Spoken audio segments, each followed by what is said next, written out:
Desde o ano passado, 84 cidades realizaram novas eleições para prefeito e vice-prefeito após decisão da Justiça Eleitoral. O candidato que recebeu mais da metade dos votos válidos teve o registro de candidatura indeferido ou mandato cassado. Mas e o voto nulo dado pelo cidadão? Ele é capaz de anular um pleito? É o que você confere na reportagem de Mariana Abreu.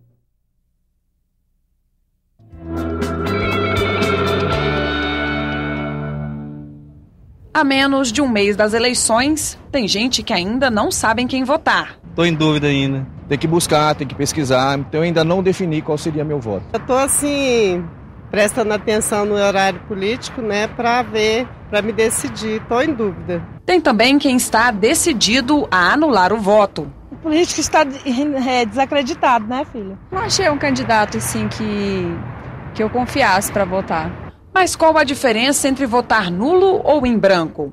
Segundo o glossário eleitoral do TSE, o voto em branco é aquele em que o eleitor não manifesta preferência por nenhum dos candidatos. Já o nulo é quando ele expressa sim uma vontade, a de anular o voto ao digitar um número inexistente. Mas, na prática, votos nulos e em branco só são computados para fins estatísticos. O voto branco, do ponto de vista da intenção do eleitor, a gente pode dizer que ele supõe, uma intenção omissiva em relação ao processo eleitoral. E o voto nulo é uma postura de condenação do conjunto dos candidatos ou do processo como um todo. Mas do ponto de vista do efeito jurídico, o voto branco e o voto nulo, para o Tribunal Eleitoral, se equivalem. O voto em branco deixou de ser considerado válido a partir da Lei das Eleições de 1997. Até então, ele contava para o cálculo do quociente eleitoral, que divide o número de eleitores que compareceram ao pleito pelo número de vagas. Esse índice é usado para preencher os cargos do sistema proporcional, deputados e vereadores. Já o voto nulo não é considerado válido desde o Código Eleitoral de 1965. Historicamente, foi com os anarquistas que o voto nulo se tornou uma bandeira ideológica. Para eles, essa era uma forma de manter a própria liberdade, se recusando a entregá-la na mão de um líder. Os anarquistas sonhavam com uma sociedade organizada pelas pessoas, sem autoridades ou governantes. Já hoje em dia, há quem vote nulo como forma de protestar contra o sistema eleitoral ou contra os candidatos em disputa.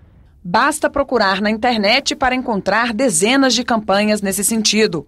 Algumas criticam o fato de a vontade popular não ser suficiente para anular o pleito. É que, mesmo quando mais da metade dos eleitores anulam o voto, o resultado é mantido.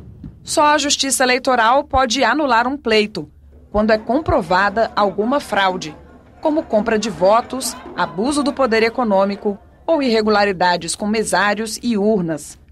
Se a vontade do eleitor for anular a eleição, que existe uma campanha popular para anular a eleição e que mais de metade dos eleitores vote nulo, pela jurisprudência do TSE, isso não anularia a eleição.